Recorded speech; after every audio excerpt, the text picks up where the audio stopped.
अस्सलाम वालेकुम नाजरीन, उम्मीद करता हूँ कि आप सब खैरियत से हैं। गोल्ड के डेली एनालिसिस में आप सबको खुशामदीद कहता हूँ।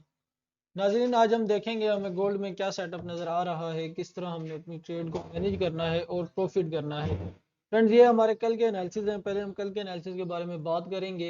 देखें, यहाँ पर मार्केट ट्रेड कर रही थी जब मैंने ये एनालिसिस करके अपने वीआईपी ग्रुप में शेयर किए थे और बताया था कि अगर मार्केट इस ट्रेंड लाइन को ब्रेक डाउन करती है तो हमें इस पॉइंट तक देखने को मिल सकती है, और अगर यहाँ से ब्रेकआउट करती है तो हमारे पास नेक्स्ट एरिया ये वाला होगा। ये ऊपर से ट्रेंड लाइन आ रही है और यहाँ एक रेजिस्टेंस एरिया भी बनकर निकलता है। मार्केट ने ब्रेकडाउन किया, उसी तरह हमारे टारगेट को हिट किया। फ्रेंड्स, अब हम बात करेंगे आज के एनालिसिस की कि आज हमने किस तरह अपनी ट्रेड को मैनेज करना है और प्रॉफिट करना है। आप सबसे गुजारिश है, अगर आप हमारे वीआईपी ग्रुप में ऐड होना चाहते हैं तो वीडियो के डिस्क्रिप्शन में हमारा व्हाट्सएप नंबर भी है और टेलीग्राम लिंक भी है। आप उसके ज़रिए हमारे वीआईपी ग्रुप में भी ऐड हो सकते हैं और टेलीग्राम ग्रुप में भी ऐड हो सकते हैं, जहाँ पर हम डेली इस तरह के एनालिसिस करके चार्ट शेयर करते हैं और ट्रेड को सेलिंग और बाइंग भी करवाते हैं। आप सबसे गुजारिश है कि हमारे चैनल को सब्सक्राइब भी करें ताकि हर नई आने वाली वीडियो का नोटिफिकेशन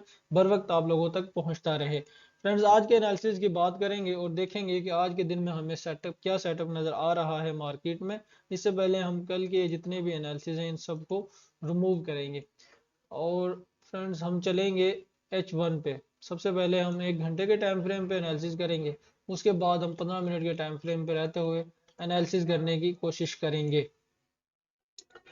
देखें फ्रेंड्स, ये हमारे पास एक बड़ा ही स्ट्रॉन्ग रेजिस्टेंस एरिया है। 2-3 दिन से मार्केट इसको ब्रेकआउट करने की कोशिश कर रही है लेकिन ब्रेकआउट कर नहीं पा रही। देखें, यहाँ से हम इसको मार्क करेंगे इस तरह से और ये आप देखेंगे कि ये एक बड़ा ही स्ट्रॉन्ग रेजिस्टेंस एरिया है। अच्छा फ्रेंड्स, एक बात मैं आप लोगों को यहाँ पर बताना चाहूँगा। जिस एरिया को मार्केट जितनी ज़्यादा दफ़ा रिस्पेक्ट करती है, जितनी ज़्यादा दफ़ा वहाँ से रिजेक्ट होती है, उतनी ही उसकी वैल्यू, उतनी ही उसकी पावर कम होती जाती है। यानी कि मार्केट के पास उसको ब्रेकआउट करने के चांसेस ज़्यादा हो जाते हैं।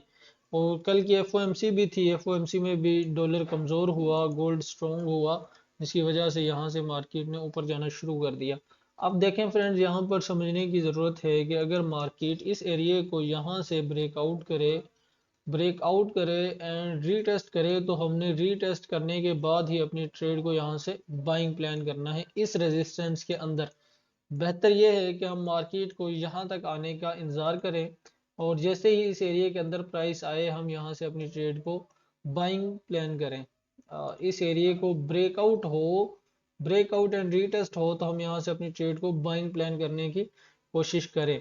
अच्छा फ्रेंड्स, यहाँ पर अब हम चलेंगे 15 मिनट के टाइम फ्रेम पे। 1 घंटे के टाइम फ्रेम पे कोई अच्छा पैटर्न, कोई अच्छा सेटअप हमें नज़र नहीं आ रहा जिससे हम अपनी ट्रेड को प्लान कर सकें। 15 मिनट के टाइम फ्रेम में देखेंगे क्या पोजीशन है। फ्रेंड्स, 15 मिनट देखें। फ्रेंड्स, यहाँ पर हम समझेंगे कि मार्केट एक रेंज के अंदर है, गोल्ड की प्राइस एक रेंज के अंदर है और मार्केट इसको ब्रेकआउट करना चाह रही है लेकिन ब्रेकआउट हो नहीं रहा। देखें, ये एक रेजिस्टेंस एरिया है, ये वाला एक रेजिस्टेंस एरिया है जिसको मार्केट ने बहुत अच्छी तरह रिस्पेक्ट किया है और ये हमने ट्रेंड लाइन का एरिया लगाया था यहाँ से। ये वाला एक ट्रेंड लाइन का एरिया था जिसको प्राइस ने ब्रेकआउट किया था कल। अच्छा, अब यहाँ पर फ्रेंड्स आपने समझना है कि हो सकता है कि प्राइस इस ट्रेंड लाइन तक रिजेक्शन ले, यहाँ तक आए और यहाँ से रिजेक्शन ले के दोबारा डाउन आना शुरू कर दे, क्योंकि ये 15 मिनट के टाइम फ्रेम के मुताबिक एक ट्रेंड लाइन का एरिया है जिसको प्राइस ने ब्रेकआउट किया था और ब्रेकआउट करके सेलिंग मूव की थी। और हो सकता है कि दोबारा प्राइस इस ट्रेंड लाइन को रिस्पेक्ट करे, यहाँ से रिजेक्शन ले और रिजेक्शन लेने के बाद एक डाउन मूव शुरू कर दे। 15 मिनट के मुताबिक फ्रेंड्स, अगर मैं इस रेजिस्टेंस को सेट करता हूँ तो ये इस तरह से कुछ बनेगी। यहाँ से प्राइस क्या करे, इस एरिया से यहाँ से इसको रिजेक्शन ले, इस एरिया से रिजेक्शन ले। अगर यहाँ से हमें कोई सेलिंग कंफर्मेशन हो तो हम सेलिंग कंफर्मेशन के बाद यहाँ से अपनी ट्रेड को सेल साइड के लिए प्लान करें, किसी इस जगह का स्टॉप लॉस रखते हुए या आप अपने अकाउंट को देखते हुए आप अपनी स्ट्रेटेजी के मुताबिक इसका स्टॉप लॉस सेट करें। यहाँ से हम मार्केट को इस साइड पर आता हुआ देख सकते हैं। लेकिन फ्रेंड्स अगर मार्केट जैसे मैंने पहले बताया था, अगर इसको ब्रेकआउट करे एंड ब्रेकआउट के बाद रीटेस्ट करे तो हम प्राइस को दोबारा 2040 की तरफ जाता हुआ देख सकते हैं। और अगर यहीं से रिजेक्शन हो, जिस तरह मार्केट रेंज में फंसी हुई है इस तरह से, तो फिर दोबारा हम प्राइस को इस साइड पर आता हुआ देख सकते हैं। अगर इसको मार्केट ब्रेकआउट करे, ब्रेकआउट के बाद रीटेस्ट करे, तो हम फिर प्राइस को सेल साइड आता हुआ और लॉन्ग टर्म सेल साइड के लिए आता हुआ देख सकते हैं। फ्रेंड्स एक बात आपने याद रखनी है, जब भी मार्केट इस तरह की रेंज में फंसी हुई हो और उसका ब्रेकआउट या ब्रेकडाउन करे तो एक लंबी मूव करती है मार्केट, एक लंबी साइड पे एक लॉन्ग टर्म के लिए सेल साइड या बाय साइड चलती है। फ्रेंड्स आज के बिल्कुल सिंपल से एनालिसिस मैंने आपके सामने शेयर किए हैं। अगर मार्केट यहाँ से रिजेक्शन ले तो सेल साइड, अगर इसको ब्रेकआउट या रीटेस्ट करे तो बाय साइड, अगर इस साइड पे आए और यहाँ से रिजेक्शन ले, ब्रेकआउट करे, रीटेस्ट करे, ब्रेकडाउन करे, रीटेस्ट करे, तो फिर हम मजीद सेल साइड हम इसे जाता हुआ देख सकते हैं। बिल्कुल सिंपल से एनालिसिस हैं। आप सबसे गुजारिश है हमारे यूट्यूब चैनल को सब्सक्राइब करें। मिलते हैं किसी और नई वीडियो में, तब तक के लिए अल्लाह हाफिज।